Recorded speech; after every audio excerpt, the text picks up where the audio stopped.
Welcome you all. Today we are going to discuss about SUPAC guidelines. The acronym SUPAC stands for Scale Up and Post Approval Changes Guidelines.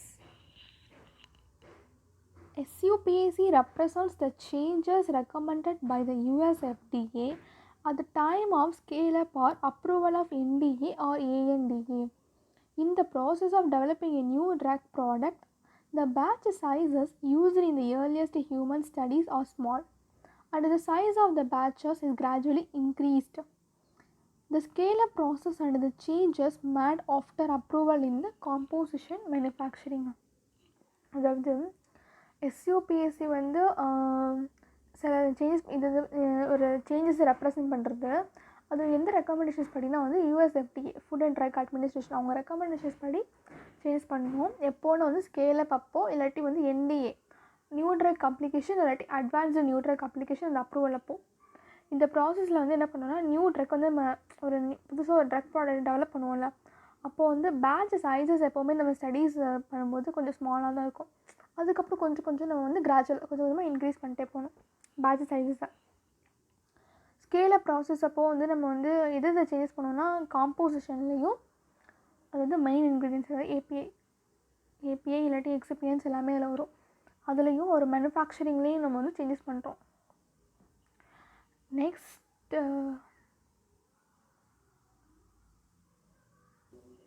the scale-up process and the changes made after approval in the composition, manufacturing process, manufacturing equipment and change of site have become known as scale-up and post-approval changes or SUPAC. அதாவது scallop process அப்போது வந்து நம்ம வந்து changes பண்ணுவோம்ல அப்ரூவலுக்கு அப்புறம், எது இல்லைன்னா composition changes பண்ணணும், மேனுஃபேக்சரிங் ப்ராசஸில் சேஞ்சஸ் பண்ணணும், இந்த equipment we are using for manufacturing என்னென்ன எக்யூப்மெண்ட் யூஸ் பண்ணுறோமோ அதில் சேஞ்சஸ் பண்ணணும். அப்புறம் வந்து லொக்கேஷன் நம்ம எந்த இடத்துல மேனுஃபேக்சர் பண்ணுறோமோ அந்த லொக்கேஷன் சைட் அது வந்து நம்ம சேஞ்ச் பண்ணணும். அதுதான் நம்ம என்னென்னு சொல்கிறோன்னா scale up and post approval changes or SUPAC. SUPAC guidelines define என்னென்ன கைட்லைன்ஸ் வந்து இந்த கைட்லைன்ஸ் என்னென்ன டெஃபைன் பண்ணுது அப்படிங்கிறது லெவல் ஆஃப் சேஞ்சஸ், அந்த சேஞ்சஸோட லெவல் எப்படி இருக்கும், மைனர், மாட்ரேட் அண்ட் மேஜராக இருக்கும். அப்புறம் என்னென்ன டெஸ்ட்டு நம்ம வந்து பண்ண போகிறோன்னா application test, in vitro dissolution and in vivo dissolution, in vivo test. Next வந்து ஃபில்லிங் டாக்குமெண்டேஷன், அது எப்படி நம்ம பண்ணுவோம்னா ஆனுவல் ரிப்போர்ட்டாக, இன்னொன்று வந்து changes being effected supplement and prior approval supplement. Annual ரிப்போர்ட்டாகவும் கொடுக்கலாம், எஃபெக்டட் சப்ளிமெண்ட்டாகவும் கொடுக்கலாம், ப்ரியார் அப்ரூவல் சப்ளிமெண்ட்டாகவும் கொடுக்கலாம். And next is these guidelines provide recommendations for post approval changes in the components or composition change, the site of manufacture change, the scale up of manufacture change, the manufacturing process and equipment change. One by one நம்ம brief-ஆக பார்க்க போகிறோம். The components or composition changes. This section focuses on changes in excipients in the drug product. இந்த guidelines வந்து சில recommendations கொடுக்குது, இதில் changes பண்ணலான்னு. என்னென்னா காம்போனன்ட்ஸ் ஆர் காம்போசிஷன் சேஞ்ச், அதான் இன்க்ரீடியன்ஸு. நெக்ஸ்ட் வந்து சைட் ஆஃப் மேனுஃபேக்சர் சேஞ்ச், அந்த மேனுஃபேக்சர் பண்ணக்கூடிய அந்த லொக்கேஷனில் சேஞ்ச் பண்ணணும். அப்புறம் ஸ்கேலப் ஆஃப் மேனுஃபேக்சர் சேஞ்ச், அப்புறம் மேனுஃபேக்சரிங் பண்ணுற ப்ராசஸில் இல்லாட்டி இந்த எக்யூப்மெண்ட்டில் சேஞ்சஸ் பண்ணலாம். அப்புறம் இந்த காம்போனன்ட்ஸ் ஆர் காம்போசிஷன் சேஞ்சஸில் வந்து நம்ம மெயினாக வந்து ஃபோக்கஸஸ் ஆன் சேஞ்சஸ் இன் எக்ஸிபியன்ஸ் இந்த ட்ரக் ப்ராடக்ட்டை, அந்த எக்ஸிபியன்ஸில் மட்டும்தான் நம்ம ஃபோக்கஸ் பண்ணி சேஞ்சஸ் பண்ணுவேன் தவிர அந்த ஏபிஐ ஆக்டிவ் ஃபார்மசூட்டிக்கல் இன்க்ரீடியன்ட்ஸ் அந்த மாதிரி மெயின் ஏபிஐயில் வந்து நம்ம எப்பவுமே வந்து ஃபோக்கஸ் பண்ணவே கூடாது, அதில் எந்த சேஞ்சஸும் பண்ணவே கூடாது. Only we have to change on the excipients. Next is SUPAC MR excipient critical or non-critical to the modified drug release, changes in non-release and release controlling excipients. SUPAC SS, changes in preservative in semi-solid formulations. SUPAC IR, changes for immediate release solid oral dosage forms. அதாவது SUPAC எம்ஆரில் வந்து, அதாவது எம்ஆர்னா modified drug release, அதில் ஏதாச்சும் exhibits கிரிட்டிக்கலாகவோ இல்லை நான் கிரிட்டிக்கலாகவோ இருக்கும்னு சொல்லிட்டு நம்ம அதில் எதாவது சேஞ்ச் பண்ணலாம். அப்புறம் வந்து ரிலீஸ் அண்ட் நான் ரிலீஸ் எக்ஸிபியன்ஸ் வந்து ரிலீஸ் அண்ட் நான் ரிலீஸ் கண்ட்ரோலிங்கில் வந்து பண்ணலாம். அப்புறம் எஸ்யூபிஎஸ்சி எஸ்எஸ்சில் வந்து ப்ரிசர்வேட்டிவ்ஸ் ஆட் பண்ணுவோம்ல, அது வந்து செமிசாலிட் டோசேஜ் ஃபார்ம்ஸில் வந்து ஆட் பண்ணுறத வந்து கொஞ்சம் அமௌண்ட்டோ இல்லாட்டி ஏதாச்சும் மாற்றிக்கலாம். எஸ்யூபிஎஸ்சி ஐஆர்னால் இமீடியட் ரிலீஸு. அந்த சாலிடாக இருக்கக்கூடிய ஒரு ஓரல் டோசேஜ் ஃபார்ம்ஸ் வந்து இமீடியட் ரிலீஸ் ஆகுறது, அதில் வந்து சேஞ்ச் பண்ணிக்கலாம். And next we are going to move on the topic, the site changes of manufacture. Changes in location of the site of manufacture, packaging operations and or analytical testing laboratory. அதாவது நம்ம manufacture பண்ணக்கூடிய அந்த side, அந்த லொக்கேஷனை மாற்றலாம், இல்லைனா அந்த back பண்ணுற ஆப்ரேஷன்ஸை மாற்றலாம், இல்லைனா வந்து அனலிட்டிக்கல் டெஸ்டிங் லேபரேட்டரி இருக்குல்ல, லேப் அந்த இதை மாற்றலாம். அப்புறம் do not include any scale up changes in manufacturing including process or equipment or changes in components or composition. அதான் நம்ம ஸ்கேல் அப்பில் வந்து எந்த சேஞ்சஸும் பண்ணக்கூடாது, அந்த மேனுஃபேக்சரில் மட்டும்தான் சேஞ்சஸ் பண்ணலாம். மேனுஃபேக்சர்னால் அதில் வந்து ப்ராசஸும் வரும், எக்யூப்மெண்ட்டும் வரும், அதில் நம்ம எதாவது சேஞ்சஸ் பண்ணிக்கலாமே தவிர ஸ்கேல் அப்பில் சேஞ்சஸ் பண்ணவே கூடாது. அப்புறம் வந்து காம்போனன்ட்ஸில் சேஞ்சஸ் பண்ணிக்கலாம். அப்புறம் current good manufacturing practice inspection, நம்ம வந்து அந்த ஜிஎம்பி ஃபாலோ பண்ணுறோமா அப்படின்னு சொல்லிட்டு நம்ம வந்து அதை வந்து நம்ம பார்த்து இன்ஸ்பெக்ட் பண்ணிட்டே இருக்கணும். லெவல் 1 சேஞ்சஸில் என்ன கிளாசிஃபிகேஷன் பார்க்க போகிறோம். Single facility where the same equipment, standard operating procedure, environmental conditions, for example temperature and humidity and controls, and personal common, test documentation, application or compendia requirements in chemistry, dissolution and in vivo bioequivalence, none, filling documentation, annual report. அதாவது level 1 சேஞ்சஸில் வந்து நம்ம வந்து same equipment தான் use பண்ண போகிறோம், அதே SOP standard operating procedure தான், environmental கண்டிஷன்ஸும் வந்து டெம்பரேச்சர் ஹியூமிடிட்டி எல்லாமே அப்படி தான் இருக்கும். எல்லாத்தையும் நம்ம வந்து கண்ட்ரோல் பண்ணி வச்சுக்கணும் கரெக்டாக இருக்கா அப்படின்னு சொல்லிட்டு. நெக்ஸ்ட் வந்து டெஸ்ட் டாக்குமெண்டேஷன், அதே தான் அப்ளிகேஷன் டெஸ்ட்டு, அப்புறம் வந்து டிசல்யூஷன், வைவோ, பயோஎக்விவலன்ஸ் அதெல்லாம் பார்க்கணும். அப்புறம் ஃபில்லிங் டாக்குமெண்டேஷன் வந்து ஆனுவல் ரிப்போர்ட். அண்ட் லெவல் 2 சேஞ்சஸில் வந்து continuous campus, common personnel, no other changes. அதே கேம்பஸ் தான், அதே பர்சனல்ஸும் யூஸ் பண்ணணும், வேறு எந்த சேஞ்சஸும் பண்ணவே கூடாது, அதே பர்சன்ஸும் எந்த சேஞ்சஸும் கிடையாது. டெஸ்ட் டாக்குமெண்டேஷனில் அப்ளிகேஷன் ஆர் கம்பெனியா requirements, notification of location of new site, updated batch records.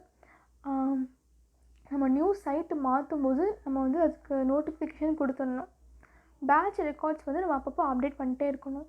இதுதான் இந்த லெவல் 2 சேஞ்சஸில் இருக்குது. எஸ்யூபிஎஸ்சி எம்ஆர்னால் வந்து மாடிஃபைடு ரிலேஷனை பார்த்தோம், அதுதான் மல்டி பாயிண்ட் டிசல்யூஷன் ப்ரொஃபைல்ஸு. நம்ம வந்து 15 மினிட்க்கு, 13 மினிட்க்கு, 45 மினிட்க்கு, 60 மினிட்க்கு, 120 மினிட்க்கு, இந்த மாதிரி மல்டி பாயிண்ட் டிசல்யூஷன் நம்ம பண்ணி பார்க்கணும். எந்த மீடியாலனா வந்து பஃபர் மீடியா, பிஹெச் வந்து 4.5லேருந்து 7.5 வரைக்கும் இருக்கணும். எதுக்கு? எக்ஸ்டர்னல் ரிலீஸ் ட்ரக்ஸ்க்கு. அப்புறம் 3 டிஃப்ரெண்ட் மீடியாஸை யூஸ் பண்ணலாம். என்னென்னா water 0.1 HCl and USP buffer media, அதோட பிஹெச் 4.5 அண்ட் 6.8. எதுக்குன்னா வந்து டிலேட் ரிலீஸ் ட்ரக்ஸ்க்கு. until 80% of drug released, 80% drug release பண்ணுற வரைக்கும் நம்ம இது பண்ணணும். filling documentation, annual report. and level 3 changes வந்து classification, different campus, different personnel. கேம்பஸும் டிஃப்ரெண்ட்டாக இருக்கும், அங்கே இருக்க பர்சனல்ஸும் டிஃப்ரெண்ட்டாக இருப்பாங்க. அப்புறம் test documentation, application or compendial requirements as usually, notification of location of site, நம்ம லொக்கேஷன்ஸை சேஞ்ச் பண்ணனால நம்ம வந்து நோட்டிஃபிகேஷன் கொடுத்துடணும். அப்டேட்டட் பேட்ச் ரெக்கார்ட், நம்ம வந்து பேட்ச் வந்து ரெக்கார்ட்ஸ் வந்து நம்ம அப்டேட் பண்ணிட்டே இருக்கணும். எஸ்யூபிஎஸ்சி மல்டி பாயிண்ட் டிசல்யூஷன் ப்ரொஃபைல் இந்த அப்ளிகேஷன் கம்பெனியர் மீடியம், அதான் நம்ம லெவல் 2 சேஞ்சஸில் பார்த்தோம்ல அந்த மல்டி டிசல்யூஷன் ப்ரொஃபைல்ஸ், அதே மாதிரி நம்ம இங்கேயும் செஞ்சு பார்க்கணும். SUPAC multi point dissolution profiles level 2 சேஞ்சஸில் பார்த்தோம்ல அதே மாதிரி தான் இங்கேயும் பண்ணணும். இதுக்கு லெவல் 3 சேஞ்சஸ்க்கும் filling documentation, annual report, prior approval, supplement. Changes in batch size, scale up or scale down. Scale அப்னால் வந்து நம்ம வந்து பேட்ச் சைஸஸ் வந்து கிராஜுவலாக இன்க்ரீஸ் பண்ணுறது, ஸ்கேல் டவுனாக வந்து கிராஜுவலாக டிக்ரீஸ் பண்ணுறது. போஸ்ட் அப்ரூவல் சேஞ்சஸ் இந்த size of a batch from the pivotal or pilot scale bio batch material to larger or smaller production batches call for submission of additional information in the application. அதான் இங்கே சொல்லியிருக்கோம். Scale அப்போ scale down பண்ணுறது நம்ம வந்து இங்கிட்ட inform பண்ணிடணும்.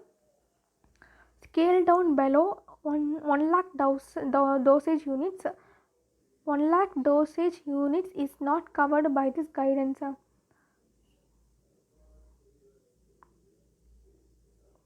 Next, level 1 changes. Classification. Change in batch size up to and including a factor of 10 times the size of the pilot or bio batch. அந்த பேட்ச் சைஸில் வந்து நம்ம சேஞ்ச் பண்ண போகிறோம். அது வந்து என்ன 10 டைம்ஸ் வந்து பைலட்டோட சைஸில் வந்து 10 டைம்ஸ் இருக்கணுமா.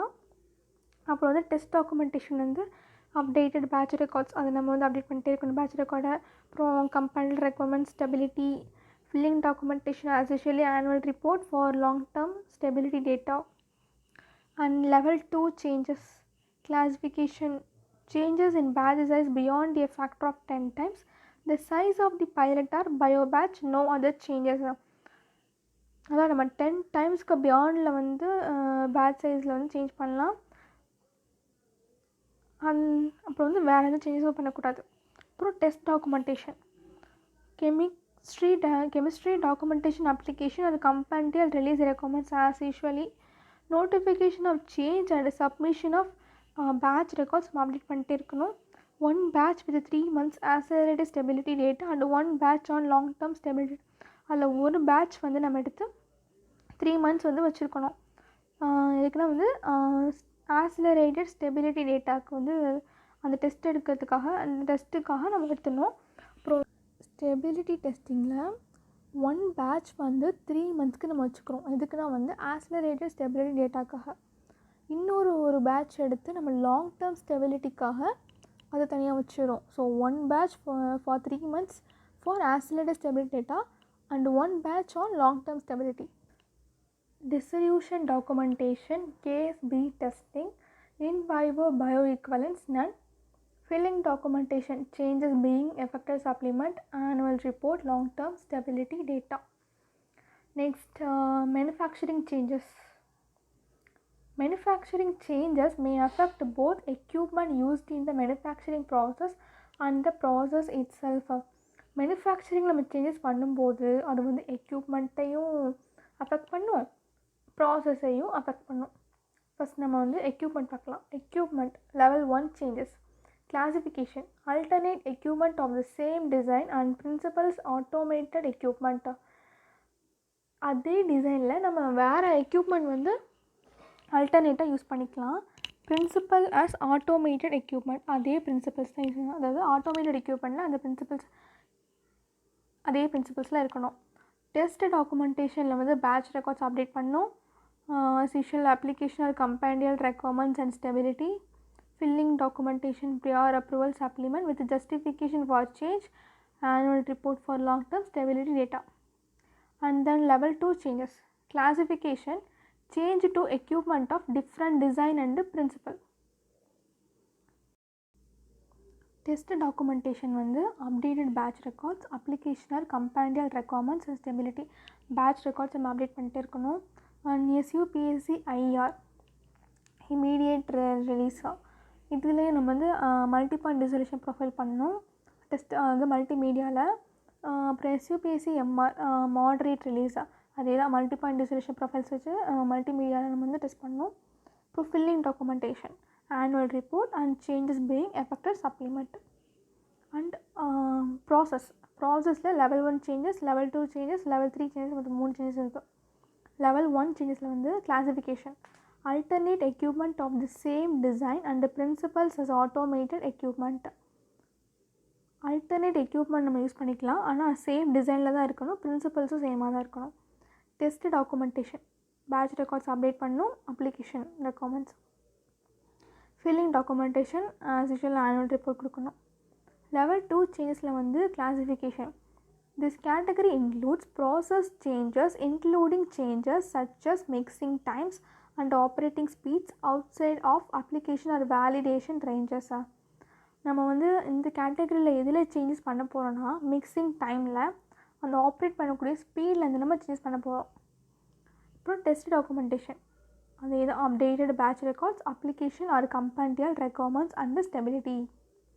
SUPACIR multi point dissolution profile நம்ம இதுக்கு முன்னாடி பண்ண அதே சேஞ்சஸ் தான் டெஸ்ட் பண்ணுவோம்ல அப்ளிகேஷன் டெஸ்ட்டில் அதே மாதிரி. SUPACMR SUPACSS MR multi point dissolution profile in multimedia. எஸ்எஸ்ல வந்து in vitro release test documentation and filling documentation changes being affected supplement annual report for long term stability data. And then level 3 changes classification changes in the type of process used, for example wet granulation to direct compression. அதாவது இங்கே வந்து என்ன பண்ணால் ப்ராசஸில் என்ன process பண்ணுறோமோ அது அப்படியே நம்ம வந்து சேஞ்ச் பண்ண போகிறோம். ஃபார் எக்ஸாம்பிள் என்ன சொல்லணும்னா வெட் கிரானுலேஷன் பண்ணிட்டு டைரெக்டாக கம்ப்ரெஸ் பண்ணுறாங்க, அந்த மாதிரி நம்ம வந்து சேஞ்ச் பண்ணுறோம். Test documentation updated batch records application or compendial requirements stability biostudy and IVIVC. அதாவது IVIVCனா in vitro in vivo correlation. SUPACIR multi-point dissolution profile SUPACMR multi-point dissolution profiles in multimedia. Filling documentation prior approval supplement with justification annual report for long-term stability data. That's it about SUPAC guidelines.